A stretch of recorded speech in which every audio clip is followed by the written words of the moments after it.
त्यामध्ये आज मंडळीच्या मदतीसाठी विश्वासाला आपल्या बहीण भावंडाला एकत्रित केलं तर प्रभूला धन्यवाद देते. निर्मया म्हणतो की आम्ही भस्म झालो नाही, परमेश्वराची काय आहे करुणेमध्ये कधी खंड पडत नाही, ती रोज सकाळी नवीन होते आणि प्रभूची कृपा आमच्यावर आज नवीन झाल्यामुळेच आज आम्ही या मंदिरामध्ये आलेलो आहोत. आणि आपल्याला वचन सांगते की मंदिरातूनच परमेश्वर काय करतो, आशीर्वाद देतो. आज लोकांना माहिती नाही मंदिरामध्ये आशीर्वाद कसा मिळतो, पण तुझ्या लोकांनी याचा अनुभव घेतलेला आहे ना, ते लोक आज धन्य आहेत. Hallelujah, hallelujah.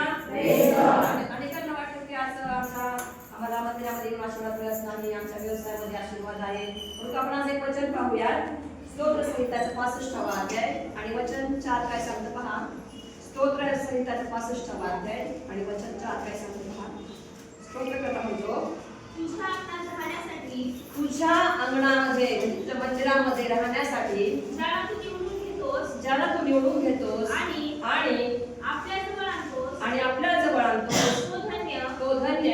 तुझ्या घरातील तुझ्या मंदिराच्या पवित्र स्थानातील उत्तम लाभाने आम्ही फार सुंदर होतो प्रिया. तुझ्या घरातील तुझ्या अंगणातील तुझ्या पवित्र स्थानातील उत्तम लाभाने आम्ही काय होऊ, तृप्त होऊ. आणि खूप दारिद्र्याची गोष्ट कळाली आणि म्हणून तो सांगतो की तुझ्या मंदिरामध्ये लाभ आहे, उत्तम लाभ आहे. लाभ आहे तो पण कसा आहे, उत्तम. आज अनेक काही लोकांना कळत नाही की मंदिरामध्ये लाभ आहे. त्यांना असं वाटतं आमच्या व्यवसायामध्ये लाभ आहे, त्यांना वाटतं आमच्या नोकरीमध्ये आमच्या जॉबमध्ये लाभ आहे, शेतवाडीमध्ये लाभ आहे. परंतु वचन सांगते की तुझ्या पवित्र मंदिरामध्ये काय आहे, लाभ आहे. Hallelujah, hallelujah. म्हणूनच आम्ही ज्या वेळेस मंदिरामध्ये येतो ना प्रियांनो, त्या वेळेस परमेश्वर आम्हाला काय करतो, आशीर्वाद देतो. आणि म्हणूनच प्रभू येशू जगामध्ये असताना एक दाखला परमेश्वराने सांगितलेला आहे. एक राजा होता आणि त्या राजाने आपल्या मुलाचं लग्न ठरवलेलं आहे. आणि लग्न ठरवल्यानंतर आपल्या त्या दासांना सांगितलं राजाने की जा आणि सर्वांना लग्नासाठी काय करा, आमंत्रण द्या. राजा म्हटल्यानंतर मोठ्या मोठ्या लोकांनाच आमंत्रण देणार ना. आणि लोक गेले, सगळ्यांना आमंत्रण दिलं आणि लग्नाचा दिवस आलेला आहे, परंतु कोणच लग्नाला येईना. आणि मग राजाने पाठवून ज्यांना आमंत्रण दिलं होतं त्यांना पाठवलं आणि सांगितलं की जा लवकर लग्नाला या, लग्नाची वेळ होत आहे. परंतु प्रत्येक जण काही ना काही कारण देऊ लागलेलं आहे. कोण म्हणत आहे की मी बैलाच्या 500 जोड्या घेतलेल्या आहेत, मला काही लग्नाला येता येणार नाही. कोण म्हणत आहे की आत्ताच लग्न माझं झालेलं आहे, मला काही लग्नाला येता येणार नाही. कोण काही कारण सांगू लागलेले आहेत. आणि मग राजाने काय म्हणलेलं आहे की आता ते राहू दे, जे कारण सांगत आहेत ना त्यांना नको आणू, तर तू काय कर, चव्हाट्यावर जा आणि गल्ली गोळाचा जे गोर गरीब आहेत, जे भिकारी बसलेले आहेत रस्त्यावर, त्यांना घेऊन ये लग्नासाठी. त्याच्याने माझा मांडवाचे तुझे भरून जाऊ दे. कारण ज्यांना बोलवलं ते आमंत्रित कसे नव्हते, लायकीचे नव्हते, योग्य नव्हते. आणि म्हणून प्रियानो, ज्यांना खरोखर प्रभूच्या मंदिरातील लाभ कळालेला आहे, प्रभूचं मंदिर ज्या उत्तम लाभाने आम्हाला प्रभूने आज भरलेलं आहे, ते आम्हाला जर कळालं आहे, आम्ही कशा आहोत, धन्य लोक आहोत. हालेलुया. आणि म्हणूनच पवित्र शास्त्रामध्ये एक व्यक्ती आहे की तो असं म्हणतो की ख्रिस्तामुळे हा जो लाभ आहे ना, बाहेरचा जगातला गोष्टीचा जो लाभ आहे ना, तो ख्रिस्तामुळे मी काय समजतो, हानी असं समजतो. आणि तो म्हणजे पाऊल आहे. आपण एक वचन वाचूया, फिलिप्पीकरास पत्राचा 3रा अध्याय आणि वचन काय 7 काय सांगतो पहा. फिलिप्पीकरास पत्राचा 3रा अध्याय आणि वचन 7 काय म्हणतं. तरी ज्या गोष्टी मला लाभाच्या होत्या, तरी ज्या आता पाऊल खूप सुंदर होतं बरं का, लक्ष द्या. तरी ज्या गोष्टी मला लाभाच्या होत्या त्या मी ख्रिस्तामुळे हानीच्या अशा समजलो आहे. 8वं वचन. इतकेच नाही तर ख्रिस्त येशू माझा प्रभू ह्याच्याविषयी ज्ञानाच्या श्रेष्ठत्वामुळे मी सर्व काही हानी असे समजतो. त्याच्यामुळे मी त्या सर्व गोष्टींना मुकलो आणि त्या केर कचरा अशा लेखतो, अशासाठी की मला ख्रिस्त हा लाभ प्राप्त व्हावा. हालेलुया. लाभ कशामध्ये आहे प्रियांनो, येशूमध्ये, ख्रिस्तामध्ये लाभ आहे ना. पाऊल खूप सुंदर सांगतो. पाऊल हा कोण होता, येशूचा शिष्य होता का, येशूच्या सहवासामध्ये राहिला का तो, येशूमध्ये शिक्षण मिळालं का, नाही प्रियांनो. पाऊल हा एक येशूचं ज्यावेळेस स्वर्गारोहण झालं, येशू ज्यावेळेस मरण पावला, येशू स्वर्गारोहण झालं आणि येशूचे 12 शिष्य, 11 शिष्य, या 12 शिष्य या जगामध्ये काय करत आहेत? येशूचं काम करत सुवार्ता सांगत आहेत. आणि सुवार्ता सांगत असताना एक मनुष्य आलेला आहे आणि जो हे लोकांना विरोध करत आहे. तुम्ही येशूचं नाव घेऊ नका, तुम्ही येशूबद्दल शिकवू नका. त्याचं नाव होतं शाऊल. आणि हा शाऊल ह्या लोकांना त्रास देत आहे, येशूच्या लोकांना त्यांचा छळ करत आहे आणि त्याला काही सुद्धा येशूबद्दल माहिती नाही. हा खूप शिकलेला होता. हा पाऊल कोण माहिती का? वकील होता, वकील. आणि तो खूप शिकलेला होता आणि त्याचा अध्ययन खूप झालं होतं. ज्यावेळेस त्याला अग्रिप्पा पुढे तो येशूमध्ये आला आणि याच्यावर आपल्याला समजते, ज्यावेळेस तो येशूमध्ये आला आणि त्याला अग्रिप्पा पुढे भाषण करण्यासाठी थांबवलं, येशूबद्दल साक्ष देण्यासाठी थांबवलं, त्यावेळेस तो आपली स्वतःची ओळख करून देतो की मी इब्रियांचा इब्री आहे, मी नेमस्वतंत्र मनुष्य आहे आणि मी विश्वासासंबंधी जर म्हणाल तर मी मंडळीचा छळ करणारा असा होतो. परंतु प्रभूने मला त्या जगापासून वेगळं केलेलं आहे असं तो सांगत आहे, साक्ष सांगत आहे. आणि तो येशूची साक्ष सांगत असताना त्याला कसं दर्शन झालं, तो त्या लोकांना सांगत असताना फेस्त नावाचा एक मनुष्य आहे आणि तो मोठ्या म्हणतो की अरे पाऊला तू वेडा आहेस. काय म्हणत आहे? तू वेडा आहेस आणि तुझं विद्येचे अध्ययन फार झाल्यामुळे तू काय झालेला आहेस? वेडा. हा खूप शिकलेला होता आणि त्या लोकांना असं वाटतं की हा शिकलेला खूप असल्यामुळं हा वेडा झालेला आहे, हा सर्वोरत आहे. परंतु प्रभूने त्याला दर्शन दिल्यामुळे त्याला प्रभूची त्याची ओळख झालेली आहे आणि त्याला प्रभू येशू माहिती नाही. परंतु ज्यावेळेस त्याला प्रभूचं दर्शन झालं, परिशुद्ध त्याच्या नव्या अध्यायात ज्यावेळेस आपण पाहतो त्यावेळेस येशूचं दर्शन झाल्यानंतर त्याने येशूवर विश्वास ठेवलेला आहे आणि येशू हाच खरा जगाचा तारणारा आहे असे म्हणून तुझ्या घरात सांगत आहे. आणि हाच पाऊल पुढे जाऊन म्हणतो की जे मला प्रभूपासून मिळालं तेच मी तुम्हाला सांगून दिलेलं आहे. हालेलुया. आणि ह्या पाऊलाला कळालं या जगातल्या ज्या गोष्टी आहेत त्या सगळ्या कशा आहेत? हे कचरा आहे, त्या माझ्यासाठी काही उपयोगाचे नाहीत. आणि तो म्हणतो त्या सर्व गोष्टींना मी मुकलो. ख्रिस्तामुळे ज्या मला ख्रिस्ता गोष्टी मला लाभाच्या होत्या त्या मी ख्रिस्तामुळे काय झालेलं आहे? मुकलेलो आहे ते आणलो. आणि म्हणूनच ह्या पाऊल मंडळांना अनेक पत्र लिहिली त्या पाऊलाने मंडळांना. आपण जर पवित्र शास्त्रामध्ये पाहिलं रोम करासपत्रापासून ते कलसे करासपत्र, तिमोथेला पत्र आणि अनेक पत्रे त्यांनी मंडळांना लिहिलेले आहेत. जर आपण वाचल्या त्याच्यावर आपण खरोखर आशीर्वाद होतो, त्याच्यानंतर आशीर्वाद करतो. असा हा पाऊल प्रभूची ओळख नसलेला, परंतु तो म्हणतो की जर ह्या सर्व गोष्टी कशा आहेत मला केर कचरा आहे, जगातल्या गोष्टी. अनेकांना वाटतं नाही का, आपण पाहतो शेतकरी जो असतो त्याच्यामध्ये काय करतो, तो शेत पिकवताना आपल्याला जास्त फायदा होण्यासाठी काय करतो? खत घालतो, काहीतरी इंजेक्शन वगैरे देतो, फवारणी करतो, परंतु त्याच्यामध्ये त्याचा फायदा त्याला दिसून येतो. गवळी जर आपण पाहिजे दूध घालत त्याच्यामध्ये काय करतात, ते दुधामध्ये काय करतात? पाण्याची मिसळ करतात. का तर आपला फायदा आहे, त्यांना वाटतं जगी फायदा आमच्या काय आहे? हिताचा आहे. परंतु आपण जर पाहिलं तो म्हणतो की ज्यावेळेस मी ख्रिस्त आम्हाला लाभ पाहिजे असेल तर मी जगी गोष्टींना काय केलं पाहिजे? त्या माझ्या व्यर्थ आहेत, त्या माझ्या हेर कचरा अशा आहेत. आणि म्हणून हा पाऊल खूप सुंदर ठिकाणी सांगत आहे. तर दुसरा शिष्य आपण जर पाहिला आपण प्रभूचा, तो म्हणजे पेत्र. हा पेत्र हा जो होता तो प्रभूचा खूप जवळचा शिष्य होता, आहे ना. प्रभूची तर खूप प्रीती होती आणि तो प्रभूच्या नेहमी संगती असायचा पेत्र. जे 11 शिष्य होते त्यांना बरोबर कधी प्रभूने घेतलं नाही, फक्त जे 3 शिष्य होते पेत्र, याकूब आणि योहान यांना प्रभू कधी पण आपल्या संगती घेऊन जायचा. पण पेत्र जो होता तो खूपच प्रभूच्या अगदी जवळचा होता. आणि ज्यावेळेस प्रभू येशूने सांगितलं की तुम्ही आपले सर्व घरदार, आपली बायको, आपली मुलं सगळ्यांना सोडून काय करा? वधस्तंभ घ्या आणि माझ्या मागे या. आणि पेत्र काय म्हणतो पहा, जर आपण पाहिलं मत्ताईच्या सुसमाचाराचा 4था अध्याय आणि 19 वचन काय म्हणतं. प्रभूने ज्यावेळेस त्याला पाहिलं की हा ज्यावेळेस त्याला पाचारण करण्याची वेळ आली प्रभूची, प्रभूने शिष्य गोळा करण्याची वेळ आली, 12 शिष्य गोळा करायची, त्यावेळेस पेत्र कोण होता बरं? एक मासे धरणारा होता.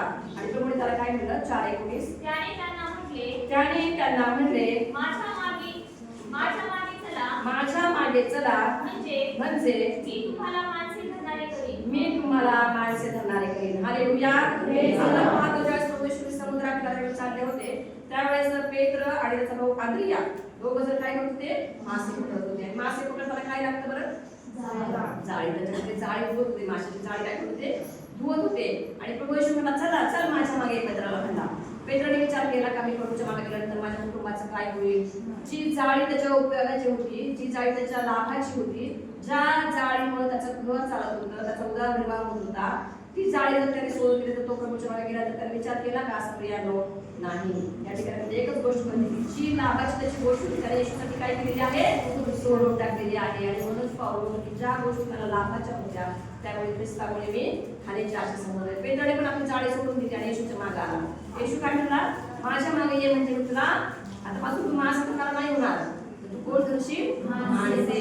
आणि आपण पाहिलं ज्यावेळेस प्रभू येशूच्या मागे तो गेला आणि प्रभू येशू पासून त्याने प्रभू येशूचा आशीर्वाद त्याला भेटला, त्यावेळेस आपण जर त्याच्या कृत्यामध्ये पाहिलं तर एकदम किती जणांना पवित्र आत्माला 120 जणांना पवित्र आत्माला सगळे प्रभूच्या नावाने रूममध्ये आलेले आहे. त्यानंतर आपण पाहतो 120 जणांवरच नाही, ज्यावेळेस पेत्र भाषण करण्यासाठी उभा राहिला, प्रभूचं वचन बोलण्यासाठी उभा राहिला, त्यावेळेस वचन सांगतं की 3000 लोकांची त्यांच्यामध्ये भर पडलेली आहे. हालेलुया. प्रभूने स्वतःला सांगितल्याप्रमाणे त्याच्या जीवनामध्ये तो माणसे पकडणारा झालेला आहे.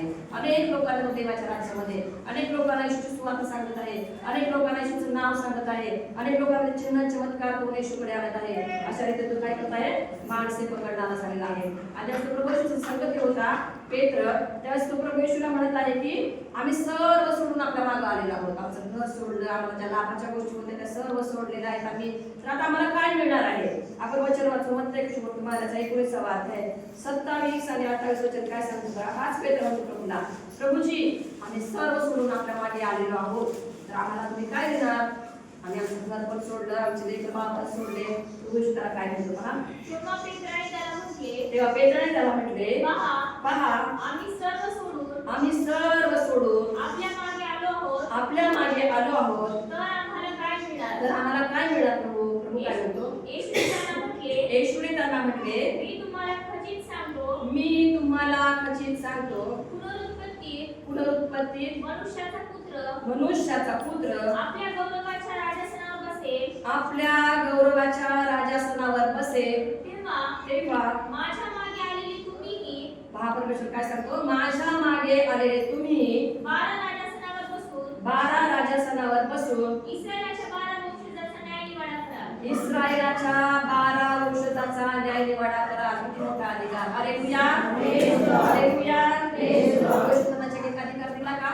माझ्या नावाने पुढे करा, माझ्या नावाने लोकांनी करा. हा किती मोठा अधिकार प्रभूने त्यांना दिलेला आहे. ज्यावेळेस मनुष्याचा पुत्र आपल्या महत्वाच्या राजासनावर बसेल, त्यावेळेस तुम्ही माझ्या मागे जे आलात ना, ते पण 12 वर्षाचा काय करणार आहे, न्याय निवाडा करणार आहे. आणि पेत्राला समजलं ही गोष्ट, आणि त्यानंतर तुम्ही प्रभूला कधी सुद्धा काही विचारू शकता नाही. अशा रीतीने पेत्राने पण आपली जाळी सोडली जी लाभाची होती त्याच्यासाठी, त्याचे मासे पकडून तो पैसे गोळा करायचा, आपला उदरनिर्वाह, आपला घर चालवायचा, पण त्याने विचार केला नाही. ख्रिस्तामुळे येशूमुळे त्यांनी काय केले आहे, सोडून टाकलेले आहे. म्हणून पाऊल म्हणतो की ज्या गोष्टी मला लाभाच्या होत्या त्यांनी ख्रिस्तामुळे काय केलेले आहेत, खालीच्या असे समजलेलं आहे. त्यानंतर आपण पाहतो एक छोटा मुलाची गोष्ट, ज्यावेळेस प्रभू येशू प्रवचन करायचा जगामध्ये असताना, लोकांना उपदेश करायचा, लोकांना रोग बरे करायचा, लोकांच्या अडीअडचणी सोडायचा, त्यावेळेस लोकांच्या थवे येशूच्या मागं चालायचे, निघायचे. आणि एक दिवशी असंच प्रभू येशू सांगत असताना दिवस गेलेला आहे, दिवसभर लोक त्याच्या संगती बसलेले आहेत आणि संध्याकाळ होत आलेली आहे. आणि वचन सांगतं की प्रभू येशूने पाहिलं आता संध्याकाळ झालेली आहे आणि त्याला शिष्याला जवळ बोलवलेलं आहे. आणि प्रभू येशू म्हणतो की आता संध्याकाळ झालेली आहे आणि लोकांना कसं परत घरी पाठवायचं, कारण अरण्याची जागा आहे. प्रभू येशू कुठे शिक्षण देत आहे, अरण्यामध्ये, जंगलामध्ये शिक्षण देत होता. आणि प्रभू येशू म्हणतो की अरण्याची जागा आहे आणि ह्या ठिकाणी जर लोकांना आपण घरी त्यांच्या दिलं पाठवून तर अंधार पडेल आणि लोक रस्त्यामध्येच काय होतील, कासावी सुटतील, त्यांना भूक लागेल. प्रभू येशूला काळजी आहे लोकांची. आणि तुमच्याकडे काय खायला आहे का, प्रभू येशूने विचारले लोकांना द्यायला. शिष्य म्हणले आमच्याकडे तर काहीच खायला नाही. आणि त्या ठिकाणी शिष्याने पाहिल्यानंतर एक छोटासा मुलगा त्याच्यामध्ये होता प्रियानो, आणि त्या मुलाला जर विचार त्याच्या इकडे पाहते कोणाकडे काही खायला आहे का, जेवण आहे का, त्याच्यामध्ये एक छोटासा मुलगा होता.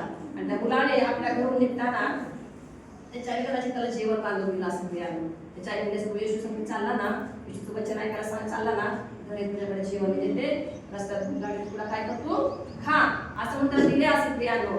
पण हा छोटा मुलगाने विचार केला का, ही गोष्ट ही जे जेवण आहे ते माझ्या लाभाचं आहे, हे जेवण जर मी त्यांना दिलं तर मी काय खावंच काय विचार केलेला नाही. तर तो एकटाच खाल्ला असता तर त्याचं पोट भरले असतं, खूप खाल्ली असते. तरी ही ती लाभाची गोष्ट बाजूला सरकून ते जेवण कोणाकडे दिलेलं आहे, शिष्याकडे दिलेलं आहे. 5 भाकरी आणि 2 मासे. आणि त्याने विचार न केल्यामध्ये शिष्याला दिला, शिष्याने आणून प्रभू येशूच्या हातामध्ये दिल्यानंतर प्रभूने ती भाकर घेतली आणि उपकार स्मरण केलं आकाशाकडे पाहून आणि लोकांना म्हटलं की हे वाटा. आणि त्यांनी वाटल्यानंतर वचन असा चमत्कार झालेला आहे की त्या ठिकाणी 5000 लोक, फक्त पुरुष 5000 होते आणि ते सर्वजण जेवून तृप्त झालेले आहेत. हालेलुया. त्यामध्ये 5 भाकरी आणि 2 मासे. याचं कारण एकच की त्या मुलाने आपला स्वतःचा लाभ बघितला नाही. हालेलुया.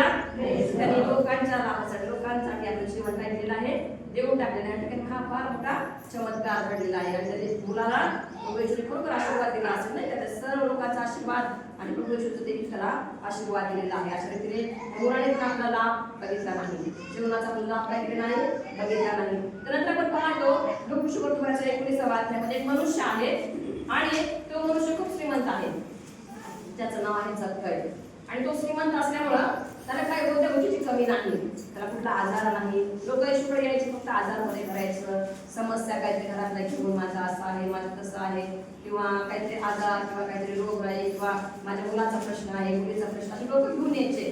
परंतु हा जो जक्कई होता ना, त्याला काही सुद्धा कमी नव्हतं किंवा कोणता आजार पण नव्हता. फक्त त्याने येशूविषयी ऐकलं होतं की येशू असा चमत्कार करतो आणि त्याने मनात ठरवलं की मी येशू कोण आहे हे पाहण्यास तो निघालेला आहे ना. येशू कसा दिसतो हे पाहण्यास तो निघालेला आहे. आणि ज्यावेळेस तो येशू पाहण्यासाठी निघाला, एका झाडावर जाऊन बसला, गुटखा येशू दिसला नाही म्हणून झाडावर जाऊन बसला. येशू त्या ठिकाणी आला आणि त्याने फक्त एकच गोष्ट सांगितली की जक्कया त्वरा कर आणि खाली. एकच शब्द येशू बोलला, त्याला जास्त उपदेश पण केला नाही देवाने किंवा सुवार्ता पण सांगितली नाही. एका शब्दावर त्याचं तारण झालेलं आहे. हालेलुया. आणि ज्या गोष्टी त्याच्याकडे होत्या प्रियांनो, त्याने येशूला साक्ष दिली, एकच गोष्ट सांगितली की घरी गेल्यानंतर जे आम्ही एकाचं एक पट घेतो होतो त्याला मी दुप्पट देतो, जसं दुप्पट घेतो त्याला चौपट देतो. त्याने त्याचा लाभ बघितला का, आता हे सगळं माझ्याकडे आहे, हे जर सगळं माझं गेलं तर मी कसा होईल, रिकामा होईल. परंतु प्रभू त्याचा लाभ स्वतःचा लाभ बघितला नाही प्रियांनो. ज्याचं त्याच्याजवळ जे होतं ते सर्व काय केलेलं आहे, देऊन टाकलेलं आहे. Hallelujah, hallelujah. आणि तो काय झालेला आहे, मोकळा झालेला आहे. Hallelujah, hallelujah. अशा रीतीने आपण पाहिलं प्रियांनो, पौलाच्या जीवनाबद्दल आपण पाहिलं. पौल म्हणतो की म्हणून ज्या गोष्टी मला लाभाच्या होत्या त्या ख्रिस्तामुळे मी हानीच्या आशा समजलो, त्या कीर्तच राश येतो यासाठी की मला ख्रिस्त हा लाभ प्राप्त व्हायला पाहिजे. आणि पेत्राबद्दल आपण पाहिलं की पेत्राने देखील आपली जाळीचा लाभ धरला नाही, जाळी माझ्यासाठी लाभ आहे म्हणला नाही. तर आपण पाहिलं छोटा मुलगा त्याचं जेव्हा जेवण होतं तो देखील म्हणला नाही की माझ्याकडं जेवण आहे, मित्रांना कसं देऊ, त्याचा लाभ त्याने धरला नाही, मांडला नाही. त्याने काय केलं, स्वतः देऊन टाकलेला आहे. त्याचं जक्कई देखील आपल्या जवळ होतं नव्हतं ते सगळं देऊन रिकामा झाला. लाभ पैसे आहेत, माझ्याकडे संपत्ती एवढी आहे, याचा लाभ त्याने मांडला नाही. ज्यावेळेस येशू आधी मानाचं त्याने हे सगळं माझं आहे, ज्यावेळेस येशूने म्हटलं की आज अगरा तारा प्राप्त झाला आहे, त्यावेळेस त्याने सर्व काही शून्य मांडलेलं आहे, माझ्या काही कामाचं नाही. आता येशू मला मिळाला हा सर्वात मोठा लाभ मला प्राप्त झाला असं मी मनात म्हटलं असेल आणि त्याने होतं नव्हतं ते सर्व काही केलं आहे, देऊन टाकलेलं आहे. त्यानंतर आपण पाहतो, आपण एक वचन वाचलं इब्री लोकांचं पत्र याचा 11वा अध्याय 24 ते 26 काय म्हणतात बघा. इब्री लोकांचं पत्र 11वा अध्याय 24 ते 26. मोशे प्रौढ झाल्यावर मोशे सांगतो, मोशे प्रौढ झाल्यावर त्याने आपणास फारोच्या कन्येचा पुत्र म्हणावयाचे विश्वासाने नाकारले. पापाचे क्षणिक सुख भोगणे ह्यापेक्षा देवाच्या लोकांबरोबर दुःख सोसणे हे त्याने पसंत करून घेतले. पुढचं वचन, ख्रिस्ताप्रित्यर्थ विटंबना सोसणे ही मिसर देशातील धनसंचयापेक्षा अधिक मोठी संपत्ती आहे असे त्याने गणले, कारण त्याची दृष्टी प्रतिफळावर होती. हालेलुया. आणि मोशेबद्दल जर आपण पाहिलं प्रियांनो, मोशेचा जन्म आपल्या सगळ्यांना माहिती आहे. मोशेचा जन्म कशा प्रकारे झाला आणि कशा प्रकारे त्याच्या आईला लग्न त्यानंतर नदीमधून राजवाड्यामध्ये कसा पोहोचला सर्वांना माहिती आहे आपल्याला, नाही का. आणि त्या ठिकाणी गेल्यानंतर तो राजवाड्यातच लहानाचा मोठा झाला प्रियांनो. आणि राजवाड्यात लहानाचा मोठा झाल्यानंतर आपण पाहतो त्याने तिथं राहू शकला असता, नाही का, राजपुत्राप्रमाणे राहू शकला असता, त्याला सर्व सोयी होत्या, सर्व काही त्याच्या इच्छेप्रमाणे होतं. परंतु वचन सांगतं की त्याने ते सर्व काही अवमानलं, जुमानलं नाही त्याने. त्याची दृष्टी कशावर होती, प्रतिफळावर होती, आहे ना. आणि मग त्याने ते देश सर्व सोडला, विश्वासाने सोडला आणि तो कुठे गेलेला आहे, त्या ठिकाणी त्याचे लोक, प्रभूचे लोक बंधनामध्ये होते, प्रभूचे लोक दास्यामध्ये होते, प्रभूचे लोक गुलामगिरीमध्ये होते, त्या ठिकाणी तो गेलेला आहे, त्यांची तरी सुटका केलेली आहे. हालेलुया. अशा रीतीने मोशेचंच प्रतिरूप आपण पाहतो प्रभू येशूला दर्शवलेलं आहे या पवित्र शास्त्रामध्ये. आणि शेवटचं जर आपण उदाहरण पाहिलं तर आपण एक वचन वाचलंय फिलिप्पी राजपत्राचा 2रा अध्याय आणि वचन 6. आपण वचन नेहमी वाचतो, फिलिप्पी राजपत्राचा 2रा अध्याय आणि वचन 6 काय सांगतो, तू देवाच्या स्वरूपाचा असूनही सगळ्यात मोठं उदाहरण मांडलेला आहे. आणि या ठिकाणी पहा, तो देवाच्या स्वरूपाचा कोण? येशू. कोण होता? देवच होता. पण देवाच्या स्वरूपाचा म्हणजे देवच होता त्याने. तो देवाच्या स्वरूपाचा असूनही देवा बरोबरीचे असणे हा लाभ आहे असे त्याने मानले नाही. हालेलुया. देव असं म्हणजे किती मोठा लाभ आहे ना. मी देव आहे, मी सर्व काही करू शकतो, मी स्वर्गामध्येच राहू शकतो, मी कशाला जगामध्ये जाऊ, मी कशाला वधस्तंभावर प्राण देऊ, असं तो म्हणू शकला असता की नाही. परंतु तो देवाच्या स्वरूपाचा असून देखील देवाच्या बरोबरीचे असणे हा लाभ आहे हे त्याने मानले नाही. हालेलुया. म्हणूनच प्रभू येशूने एकदम उत्तम उदाहरण त्याने लाभ आहे हा मानलं नाही. आता आपण पाहायचं झालं तर इब्री लोकांपत्राचं 12 काय सांगतो पहा. त्याने कशासाठी लाभ मानला नाही पहा. इब्री लोकांपत्रात ज्याप्रमाणे गोष्ट सांगते की मोशी सृष्टी कशावर होती? प्रतिफळावर होती. त्याप्रमाणे येशूची सृष्टी कशावर होती बघा. इब्री लोकांपत्राचं 12 आपण आपल्या विश्वासाचं उत्पादक पूर्ण करणारा येशू ह्याच्याकडे पाहत असावे. जो आनंद त्याच्या पुढे होता त्याकरिता त्याने लज्जा तुच्छ मानून वधस्तंभ सहन केला आणि तो देवाच्या राजासनाच्या उजवीकडे बसला आहे. हालेलुया. यासाठी त्याने देवाचा पुत्र असून देखील देवाच्या बरोबरीचे असलेला लाभ मानला नाही. त्याने देवाची इच्छा पूर्ण केली. त्यासाठी की ज्यासाठी त्याला पित्याने या जगामध्ये पाठवलं होतं, तुमच्या आणि माझ्या पापाच्या पाया प्रायश्चित्ताबद्दल त्याने योजना काय केली आहे? सिद्धीच केलेली आहे, पूर्ण केलेली आहे. आणि म्हणूनच वचन सांगते की इतका विरोध त्याने सहन केला, त्याला कितीतरी छळण्यात आलं आहे ना, कितीतरी त्रास दिला. आणि एकाच गोष्ट त्याने सहन केलं की तो देवाच्या आता कुठं आहे? उजवीकडे बसलेला आहे. आणि म्हणून त्याच्यापुढे वधस्तंभ होता, तो देखील त्याने सहन केला. त्याने लज्जा तुच्छ मानून वधस्तंभ सहन केला. का? की त्याला तो लाभ पाहिजे होता. कोणता लाभ पाहिजे होता? त्याच्या उजवीकडे बसण्याचा. हालेलुया. आम्हाला आपल्या जगामध्ये चालत असताना आम्ही काही गोष्टीचा लाभ मध्ये राहायचा नाही मित्रांनो.